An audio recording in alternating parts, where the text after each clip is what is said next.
예, 오늘 우리 주보 생명샘에도 썼고요. 지난번에 설명드린 적이 있는 기독교의 특수한 모습과 종교의 일반적인 모습에 대해서 다시 한번 간단하게 정리를 하고 넘어가려고 합니다. 모든 종교에는 기복적인 요소가 있다라고 말씀을 드렸습니다. 건강을 원하고 또 자본주의를 살다 보니까 또 물질적인 복을 원하기도 하고요. 또 부모들은 자녀의 성공을 바랍니다. 반대로 재난이라든가 사고라든가 실패라든가 실수를 피하고 싶어 하지요. 그래서 로마 시대는 물론이고 어느 시대나 신전에 가서 제물도 바치고 기도하면서 소원도 빌고 또 각종 종교적인 의식을 실천했습니다. 이것을 엄밀히 말하면 내가 원하는 것을 얻기 위한 일종의 거래라고도 할 수 있어요. 이만큼 했으니까 보상해 주십시오 라고 하는 생각이 그 아래 깔려 있습니다. 그런데 거의 모든 종교에 이런 것들이 있어요.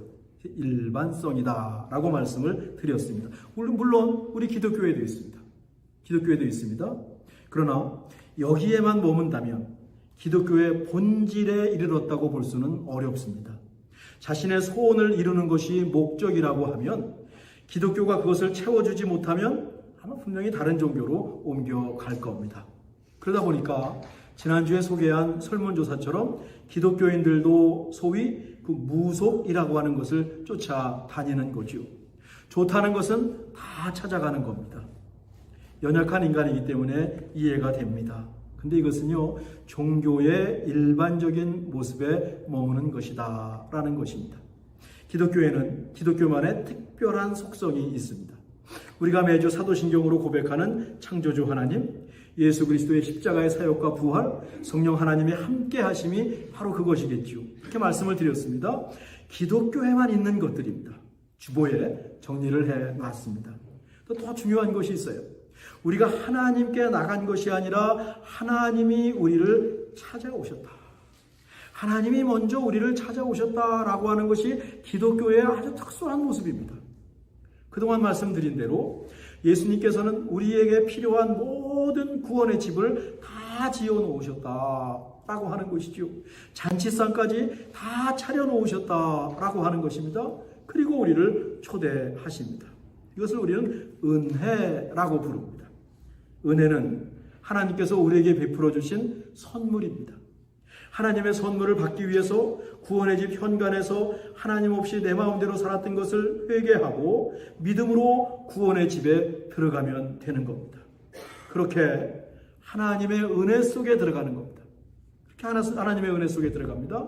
은혜를 또 다른 말로 하면 사랑이라고 표현할 수 있습니다. 파워포인트가 있을 것 같은데, 요한일서에서는 우리가 하나님을 사랑한 것이 아니라 하나님께서 우리를 먼저 사랑하셨다라고 말을 하죠. 구약 성경에 질투하시는 하나님이라는 표현이 있습니다. 하나님이 왜 질투를 하실까? 하나님은요, 자신을 닮은 하나님 백성들이 자신만을 사랑하시기를 바라셨기 때문에 질투하신다라고 하는 용어를 사용한 겁니다. 그러니까 하나님께서 질투하실 정도로 우리를 사랑하신다라고 하는 것입니다. 또한 하나님은 약속을 지키십니다. 아담과 하와가 에덴 동산을 떠날 때 하나님께서 가죽옷을 지어서 아담과 이브에게 입혀 주셨습니다. 많은 경우 이것을 하나님께서 결국 인간을 구원하시겠다고 하는 약속의 표시로 읽고 있습니다. 하나님은 노아를 부르셨습니다. 아브라함을 선택하셨습니다. 요즘 우리가 수요예배에서 배우는 출애굽기에 있듯이 이스라엘을 통해서 구원의 역사를 이어갔었습니다. 그리고 마침내 예수님을 세상에 보내셨습니다. 그렇게 하나님은 자신을 떠난 인간을 구원하시겠다는 약속을 끝까지 지키셨습니다. 말 그대로 하나님의 신실하심이라고 하는 것이죠. 이 모든 것들이 기독교에만 있는 특별한 것들입니다. 이런 생각이 들 수 있습니다. 도대체 인간이 무엇이기에, 내가 무엇이기에 하나님께서 우리를 이토록 사랑하신단 말입니까? 아니, 내가 뭔데, 우리가 무엇인데 예수님께서 십자가에 죽으셔야 했습니까? 라는 생각이 들 수도 있습니다. 한 어머니가 아픈 어린아이를 밤새도록 간호하고 있었습니다.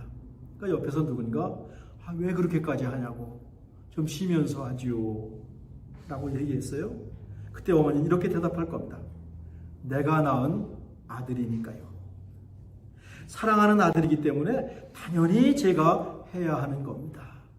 제 마음은요, 차라리 제가 대신 아프면 좋겠습니다.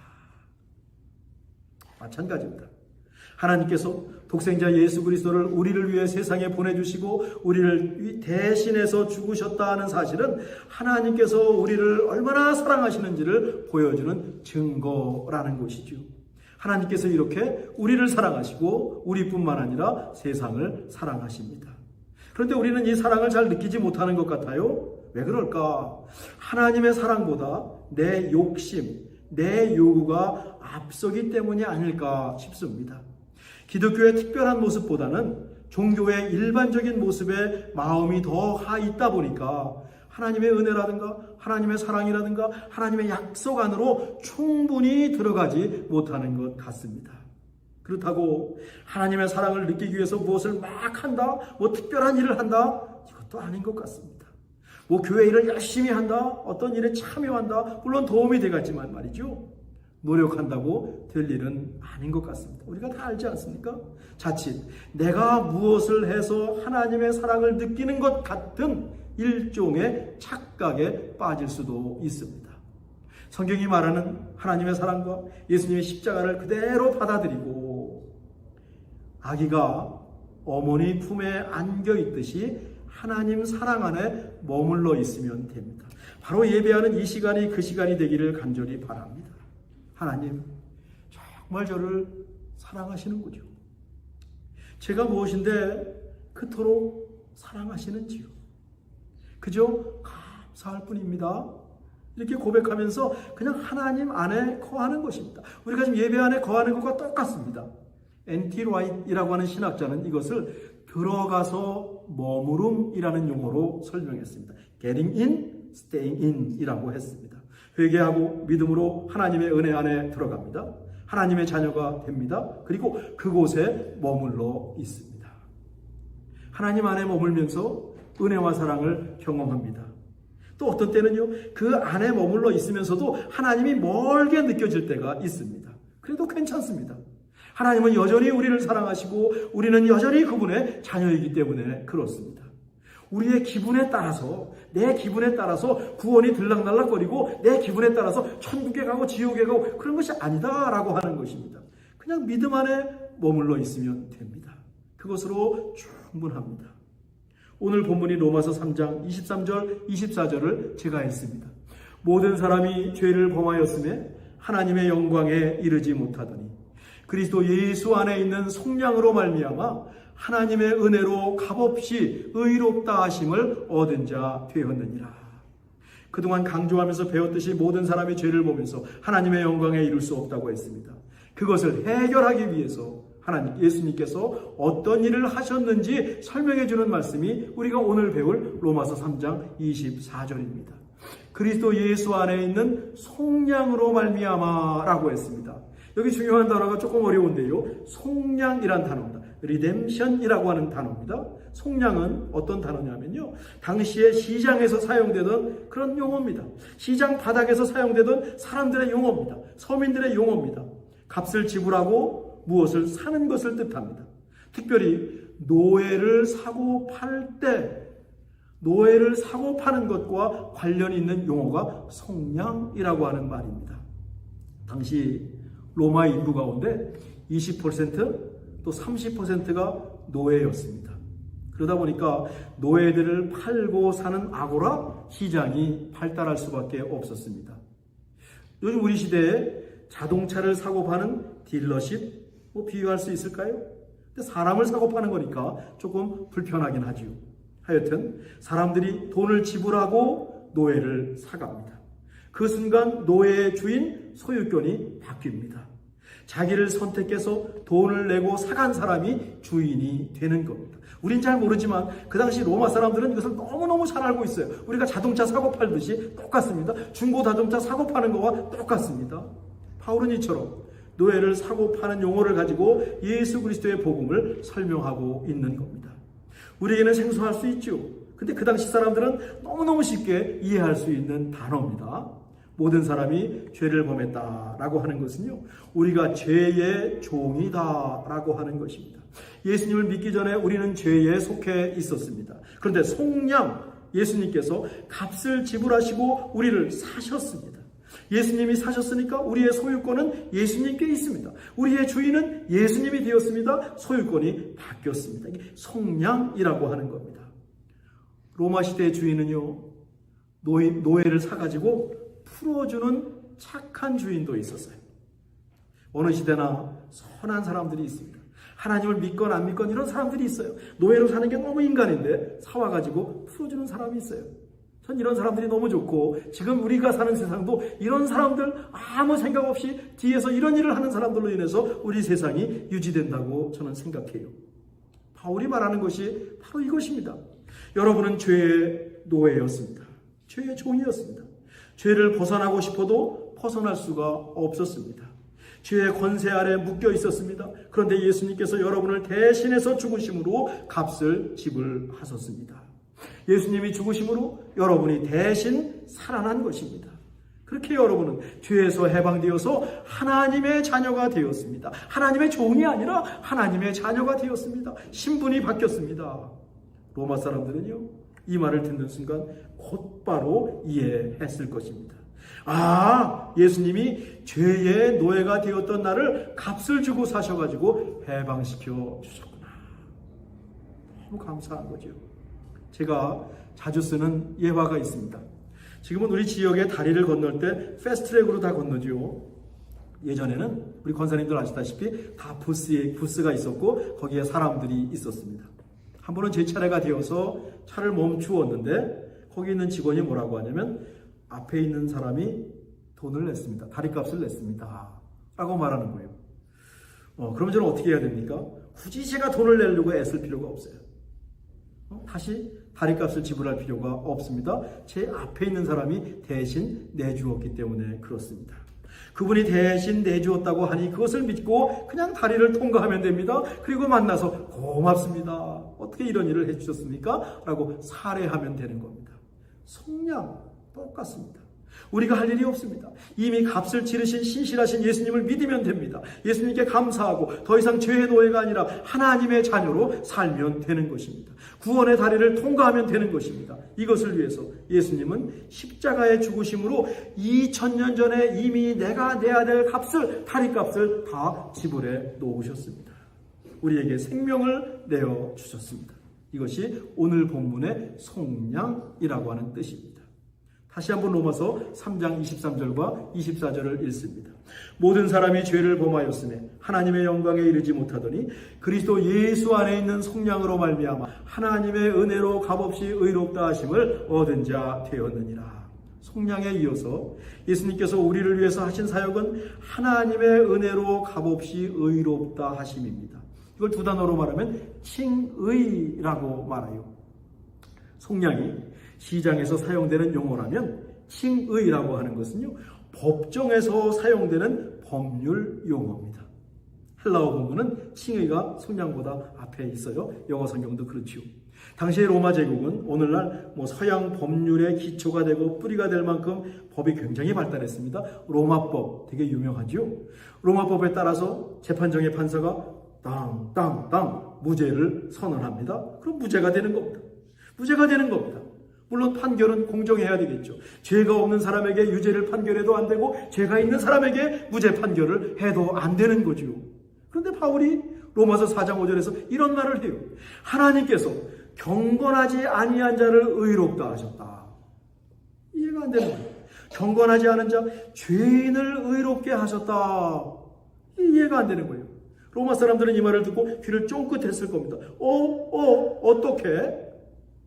하나님은 죄를 지은 사람을 의롭다고 판결하셨습니다. 로마법에 익숙한 사람들에게 상식적으로 이해하기가 어려운 대목이죠. 여기에 자세한 설명이 필요한 지점입니다.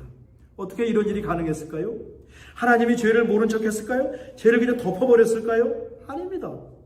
죄의 형벌은 반드시 치러져야 했습니다. 그래서 예수님께서 우리 대신 법정에 서셨죠. 실제로 예수님은 빌라도 법정에 서서 재판을 받으셨습니다. 죄가 없으신데 사형 선고 십자가형이라는 그 형벌을 언도받으셨습니다. 그리고 십자가에 죽으시면서 우리의 죄값을 대신 치르셨습니다. 예수님이 우리 대신 죽음으로 우리의 죄가 사라졌습니다. 우리가 죄값을 치르지 않아도 되는 겁니다. 다리값을 미리 지불해 놓으셔서 우리가 따로 지불할 이유가 없습니다. 그리고 나서 하나님께서 땅 너는 의롭다 무죄 판결을 내리십니다. 법적으로 깔끔하게 해결이 되었습니다. 이것이 칭의라고 하는 것입니다. 예수님이 이런 속량과 칭의를 해놓으셨기 때문에 우리가 할 일이 없는 것이지 그냥 느슨하게 아무 일도 할 필요가 없는 것은 아니지요. 혹시 우리 가운데 법적인 송사에 휘말리신 분들이 계시다면 판사가 내리는 무죄 판결이 얼마나 기쁜 소식인지 아실 겁니다.